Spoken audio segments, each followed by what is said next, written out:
Con el foro Síntesis que organizamos conjuntamente el Círculo de Economía de la provincia de Alicante, la Universidad de Alicante a través del máster en Dirección de Empresas y el periódico ABC Comunidad Valenciana en su 25 aniversario, pretendemos ayudar a nuestras empresas a tomar una cierta perspectiva en sus negocios para atreverse a mirar a medio y largo plazo, que es ahí donde está el futuro. Y una de las actividades clave en ese futuro es sin duda el liderazgo, la capacidad para alinear las mentes de las personas en una dirección, conseguir la implicación de todos en el proyecto común que debe ser la empresa. Para debatir en torno a este tema, hoy contamos con una de las mujeres que está liderando ese cambio necesario en el modelo de dirección empresarial desde una gran empresa, Hispasat. Su presidenta, Elena Pisonero. Elena es economista, ha ocupado puestos de dirección en Siemens, en KPMG, en el Instituto de Estudios Económicos, ha sido secretaria de Estado de Comercio, Turismo y Pymes, ha sido presidenta del ICEX y de Tour España, gobernadora alterna de los bancos de desarrollo, embajadora de España ante la OCDE, miembro desde su creación del Consejo Científico del Real Instituto Elcano, presidente del Consejo Asesor de la consultora estratégica en transformación digital Roca Salvatella y directora del proyecto de empresa para la empresa mediana del Círculo de Empresarios. Y desde el año 2012 es presidenta de Hispasat y de su Consejo de Administración. Elena, probablemente como consecuencia de la crisis, pero parece que en general los empresarios, al menos los pequeños empresarios, siguen obsesionados con el día a día. Lo que es lógico si tenemos en cuenta que para que podamos hablar de largo plazo es necesario superar antes el corto. Pero una salida y una mejora sostenible solo se pueden producir si somos capaces de elevar un poco la mirada y tratar de ver más allá de donde alcanza nuestro paso. Todavía la obsesión mayor la tenemos puesta en los costes y en gran medida en los costes de personal, lo que puede hacernos perder talento y oportunidades en el futuro inmediato. ¿Cuáles son, en su opinión, los factores que el empresario debería empezar a valorar con mayor intensidad para estar realmente bien posicionado ante esta salida de la crisis que todos queremos empezar a vislumbrar? Bueno, primero muchas gracias por la oportunidad de debatir y de comentar con vosotros aquí en Alicante estos temas que me parecen cruciales. Yendo a tu pregunta, lleva implícita la respuesta en tu pregunta, y es que los empresarios en general tenemos que ocuparnos del corto plazo, pero tenemos que generar los espacios y de entrada el tiempo para pensar en el largo plazo. Porque el largo plazo no es una cosa exótica, sino cómo construimos la cuenta de resultados más allá de lo inminente. Pero ya hoy por hoy es 3 años, 4 años. Y lo primero que yo diría, por tanto, es que incorporemos en nuestro quehacer una capa de tiempo y una capa de dedicación a pensar en términos estratégicos, en términos de largo plazo, para ampliar esa visión necesaria para que nos lleve a lo que va a ser nuestra empresa en los próximos años. Saliendo de la crisis hay un segundo elemento fundamental, y es que tenemos que ser capaces de ganar una cierta dimensión. Ganar dimensión en el tejido empresarial, que es excesivamente pequeño y que nos limita el ser competitivos porque no tenemos el músculo suficiente para emprender, mejor dicho, procesos complejos que nos hacen competitivos, como son la innovación, procesos de internacionalización y, en definitiva, incorporar nuevas formas de organizarnos para ser más productivos. Por lo tanto, dediquemos tiempo a explorar, a ver lo que está pasando alrededor y ganemos una dimensión para ser capaces de afrontar las oportunidades que sin duda tiene el futuro. En términos de trabajo, que es muy importante esa pregunta, tenemos que pensar de qué manera somos capaces de atraer talento, retener el que tenemos y hacerlo más profesional, formarle más, y atraer el talento con nuevas fórmulas que no sean a lo mejor las que estamos acostumbrados por cómo está conformado el mercado laboral y la legislación laboral. Pero tenemos que ser capaces de generar esos espacios en los que las personas de nuestro entorno puedan aportarnos lo mejor de ellas mismas. Yo creo que es un tema muy importante, es el tema de la dimensión. ¿Cómo podemos hacer compatible? Porque ahora mismo prácticamente todas las políticas públicas hablamos mucho de fomentar el emprendimiento, y en ocasiones es casi como una reacción frente a la escasa capacidad que aún tenemos para generar puestos de trabajo. Ofrecemos a la gente joven autoempléate, es decir, hazte autónomo, crea tu pequeña, al final, microempresa. Pero esas microempresas, acabas de decir, Elena, son difícilmente compatibles con la dimensión que se necesita para competir en este mundo global. ¿Cómo ves? Yo creo que tenemos que ser capaces de compatibilizarlo. No hay una solución única a los problemas. En España estamos evolucionando, pero nos falta... el Mediterráneo y Alicante, la Comunidad Valenciana, es un buen ejemplo de ese espíritu emprendedor que no es tan general en el conjunto de España.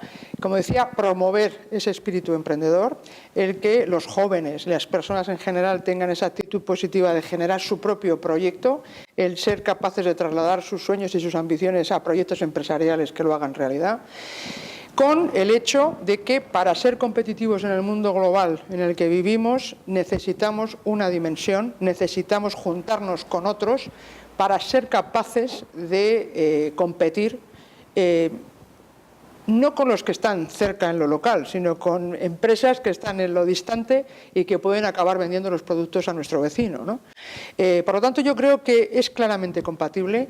Es verdad que las políticas hacen hincapié porque los resultados son más inmediatos. Si yo coloco o fomento el autoempleo, es gente que ya está colocada. Pero yo lo que diría es que hay que aunar los dos comportamientos, fomentar el emprendimiento, ese espíritu de crear empresa, y eso exige tener ambición para tener una dimensión adecuada a lo que requieren los tiempos, que es una dimensión muy superior a la que estamos acostumbrados en España. Sobre esto comentas, es verdad que ya apuntas que el futuro es un futuro complejo, el mundo es un mundo global, el mercado es prácticamente el mundo, ¿no? Desde la posición privilegiada que te da dirigir una empresa multinacional que vive y se desarrolla en las comunicaciones, que es de alguna manera el centro de lo que se ha identificado como la nueva economía. ¿Cuál es tu visión? ¿Cómo ves el futuro? Hablamos de las empresas, por supuesto, pero inevitablemente el futuro de las empresas condicionará el futuro de la sociedad. ¿Cómo ves este mundo dentro de, a lo mejor no muchos años, dentro de 8 o 10 años? ¿A dónde vamos? Pues no sé, no soy esa clase de visionario. Bueno, ya me gustaría. Esto es la bola de cristal. Como economista me lo regalaron una vez en una reunión de economistas y dice, este es el regalito, y era una bola de cristal.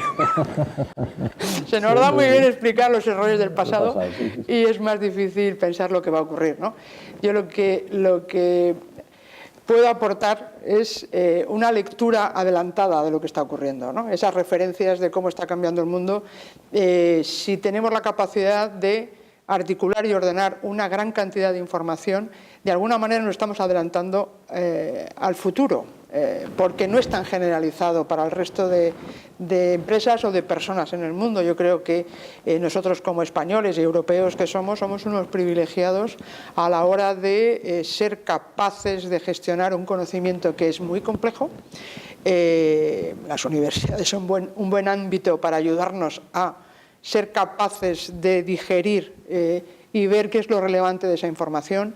Y esas tendencias nos dicen que tenemos un mundo que se conforma políticamente de manera diferente a lo que estamos acostumbrados. Es una referencia que hay que tener en cuenta, que la economía es global y tiene su dinamismo centrado en un foco que no es el habitual nuestro del Atlántico, sino el Pacífico, que estamos hablando de una nueva manera de producir basado, y es de lo que debemos aspirar como españoles, como país avanzado, en la innovación, una innovación que requiere trabajos en equipo con talento diverso y complejo, y por lo tanto es un mundo que está por escribir, las reglas están por escribir, y cuanto más participemos de donde se gestiona la información y donde se gestiona la innovación, España puede y debe ser atractivo de cadenas de producción, de polos de talento y de innovación, donde se esté construyendo el futuro. Esa es la realidad a la que tenemos acceso y lo podemos hacer porque tenemos unas capacidades adecuadas y una ubicación excelente.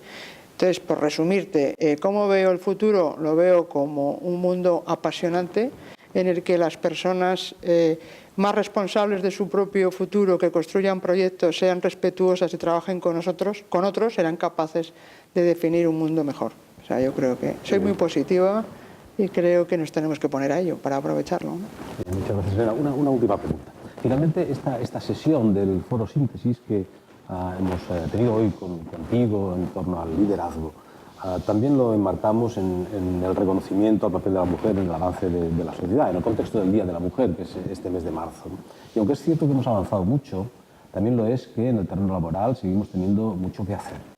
Siguen existiendo brechas profesionales y salariales que cuesta corregir. De hecho, estudios recientes han mostrado que durante la crisis económica, lejos de acortarse esa brecha, esas brechas salariales, esas brechas profesionales, incluso se han acentuado. ¿Cree que las medidas de paridad por ley en temas de género son solución o deberían complementarse o sustituirse por otro tipo de medidas?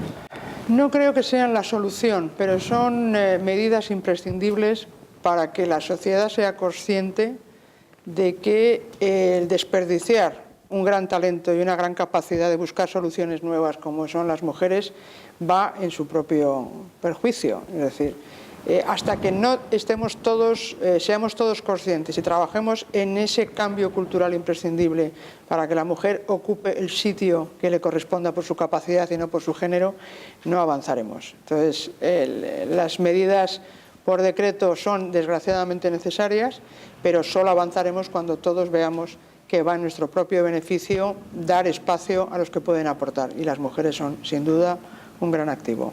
Muy bien, pues muchas gracias. Muchas gracias a vosotros.